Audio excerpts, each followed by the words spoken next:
Welcome to Rejected Movie Ideas, the show that makes a living out of looking through Hollywood dumpsters for tossed out, unproducible scripts and making fun of horrible movies that we gratefully will never get to see. Case in point, George Miller's script for Justice League Mortal. You see, kids, a long time ago, in the year 2007, there existed a revolutionary idea of making a movie that would band together the world's most famous trademark superheroes against an invasion of roided out super robots powered by cheeseburgers. Seriously, the cheeseburgers are in the script.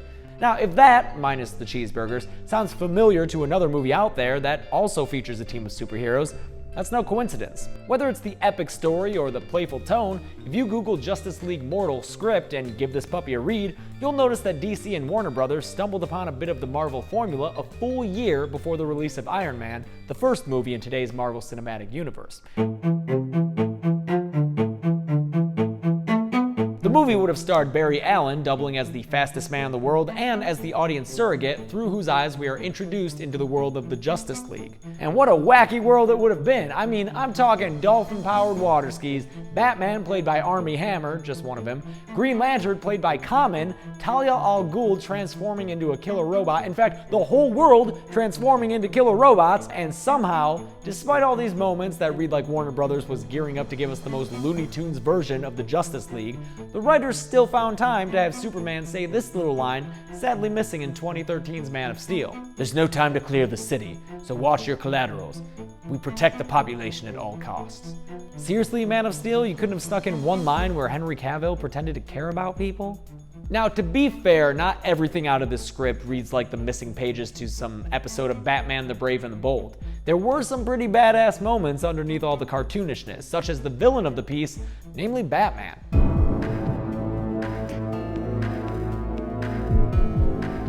Holy plot twist, Batman? Why would the Caped Crusader ever turn against the Justice League? Was it mind control? An evil clone? An evil shape-shifting impersonator? Nope. Turns out Bruce Wayne always has been and always will be a paranoid prick. If you guys are familiar with the Tower of Babel arc that came out 7 years before this script, then you know how big of an asshole Batman can be. You see, Batman's greatest strength can also be his biggest weakness, and that is simply being human. He's not some superpowered god from another planet, or a guy who can break the sound barrier with a light jog. No, Batman is first and foremost a man. A very rich, obsessed, delusional, socially dysfunctional, paranoid man with a keen sense of deduction and strategy. And as such, Batman takes it upon himself to type up step-by-step tutorials on how to kill every single Justice League member. What the hell, man? I mean, look at him on the cover of this thing. He doesn't even care. He's not even sorry about it.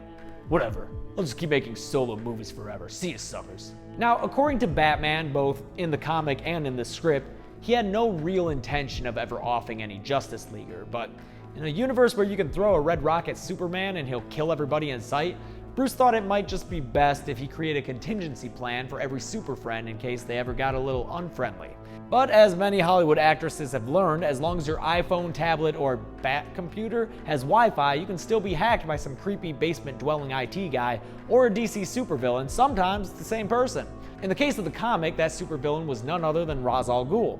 In the case of the movie, that villain would have been a Lex Luthor-like businessman named Maxwell Lord. Now, here's the interesting thing, and maybe a peek into why this movie got shit-canned. Why not have Ra's al Ghul as your big bad guy in this movie?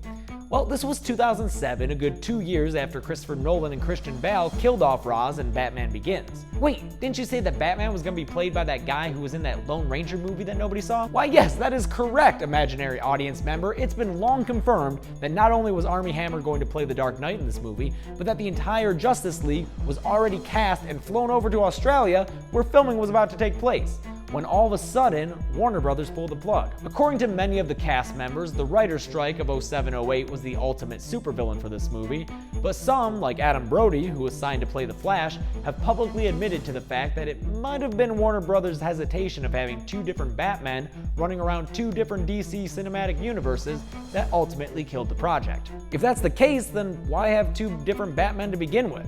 Warner Brothers could have easily gotten Christian Bale to come along and play with his fellow super friends, right?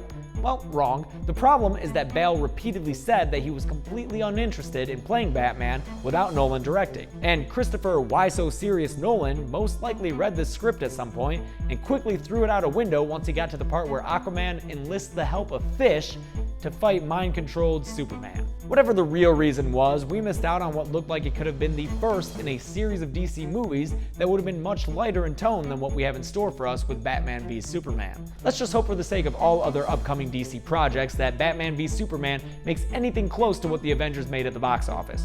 Good luck with that, Batfleck.